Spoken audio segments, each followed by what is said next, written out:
New Zealand के खिलाफ 3 मैचों की टेस्ट सीरीज में सूपड़ा साफ करवाने के बाद टीम इंडिया की जो WTC फाइनल की राह है वो काफी ज्यादा मुश्किल हो गई है और अब यहां से हिंदुस्तान को ऑस्ट्रेलिया के खिलाफ 5 टेस्ट मैच खेलने हैं और उससे तय होगा कि इंडियन टीम WTC के फाइनल में जाएगी या नहीं।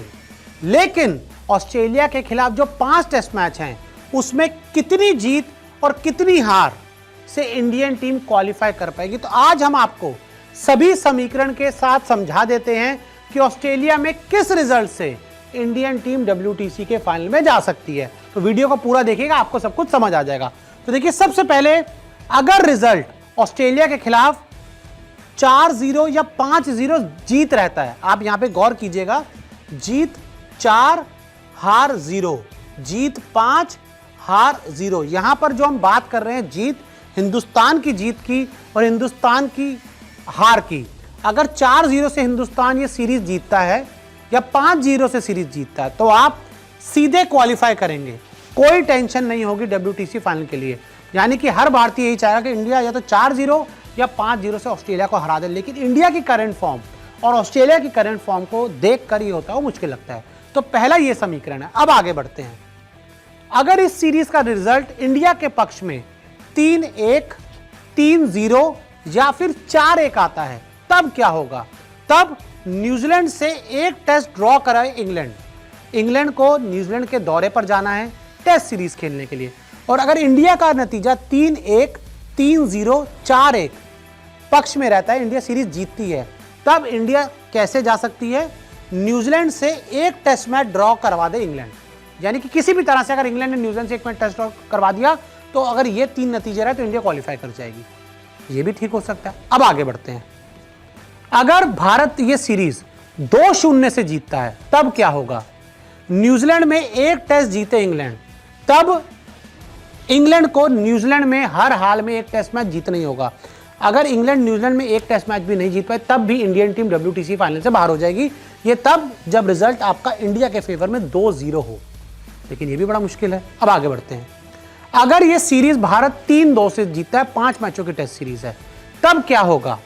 न्यूजीलैंड में एक टेस्ट जीते इंग्लैंड, उसमें फिर ये होगा कि इंग्लैंड को न्यूजीलैंड में हर हाल में एक टेस्ट मैच जीतना ही होगा अगर भारत 3-2 से सीरीज को अपने नाम करता है। तो ये एक और समीकरण, मैं आपको हर समीकरण समझा रहा हूं।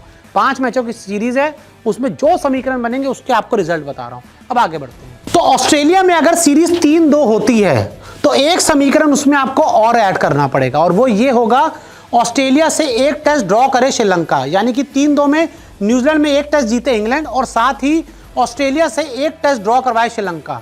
यानी कि 2 समीकरण चाहिए आपको अगर आप 3-2 से सीरीज जीतते हो तो। अब आगे बढ़ते हैं। अगर ये सीरीज जो है 2-1 से इंडिया जीतता है या 1-1 से ड्रॉ हो जाती है या 1-0 से इंडिया जीतता है, तब क्या होगा? न्यूजीलैंड ज्यादा से ज्यादा सिर्फ एक टेस्ट जीते। न्यूजीलैंड के जो इंग्लैंड के खिलाफ टेस्ट मैच है उसमें वो ज्यादा से ज्यादा सिर्फ एक टेस्ट मैच जीते। और भी समीकरण है इसमें जो अगला समीकरण है, ऑस्ट्रेलिया से एक टेस्ट ड्रॉ करे श्रीलंका। यानी कि श्रीलंका ऑस्ट्रेलिया से एक टेस्ट ड्रॉ कराए किसी भी तरह से। ये दूसरा समीकरण आपको जोड़ना पड़ेगा। और अब अगर 2-2 से इंडियन टीम इस सीरीज को ड्रॉ करवा देती है तब क्या समीकरण है? न्यूजीलैंड ज्यादा से ज्यादा सिर्फ एक टेस्ट जीते। न्यूजीलैंड जो इंग्लैंड के खिलाफ है वो ज्यादा से ज्यादा सिर्फ एक टेस्ट जीते। ये 2-2 वाला समीकरण है। अब आगे बढ़ते हैं। 2-2 में एक समीकरण और ऐड होगा, ऑस्ट्रेलिया के खिलाफ सीरीज जीते श्रीलंका।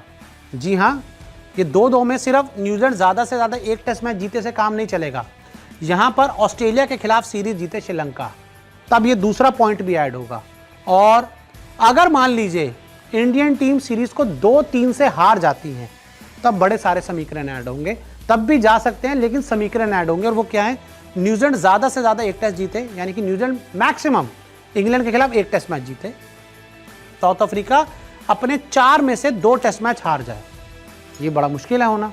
और श्रीलंका अपने 4 में से 2 टेस्ट हार जाए, यानी कि साउथ अफ्रीका अपने 4 में से 2 टेस्ट हारे, श्रीलंका अपने 4 में से 2 टेस्ट हारे, और अगर 2-3 से नतीजा हुआ इंडिया के अगेंस्ट में तब इंडिया क्वालिफाई कर जाएगा। तो बड़ा मुश्किल लग रहा है। अब मान लीजिए इंडियन टीम सीरीज 1-2 से हारती है, 1-3 से हारती है सीरीज 0-0 पे ड्रॉ हो जाती है, कोई टेस्ट मैच नहीं जीतता, या फिर इंडियन टीम सीरीज 0-1 से हारती है, तब क्या होगा? न्यूजीलैंड के खिलाफ सीरीज जीत जाए इंग्लैंड, फिर उसके खिलाफ जो इंग्लैंड को हर हाल में न्यूजीलैंड के खिलाफ सीरीज जीतनी होगी। तो बड़ा सिंपल है। और अगर मान लीजिए 1-2 होता है, 1-3 होता है, 0-0 होता है या फिर 0-1 होता है, तब साउथ अफ्रीका और श्रीलंका की सीरीज आप चाहेंगे 1-1 से बराबर हो जाए।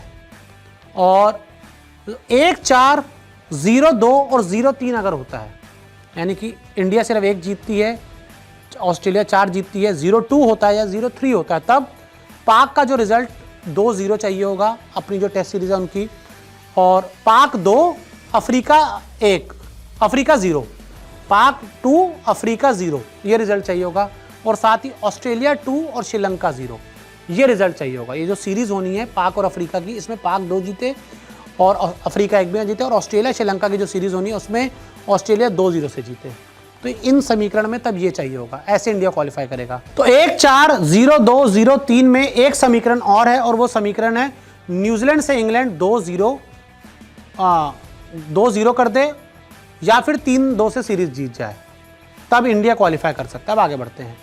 1-2, 1-3, 0-0 और 0-1 वाले समीकरण में पाक 2-0 साउथ अफ्रीका से कर दे और ऑस्ट्रेलिया 2-0 कर दे श्रीलंका के खिलाफ।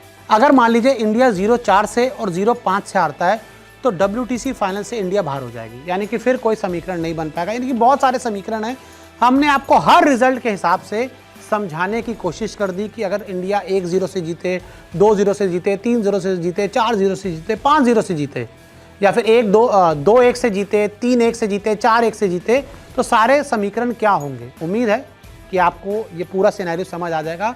लेकिन इंडियन टीम के क्वालिफाई करने के सबसे बेस्ट चांस तो मुझे वो तभी नज़र आ रहे हैं कि जब आप या तो सीरीज़ को 4-0 से जीतो या फिर 5-0 से जीतो, वरना फिर आपको RCB की तरह बीच में टंगना होगा और आपका WTC फाइनल में जाना मुश्किल हो जाएगा।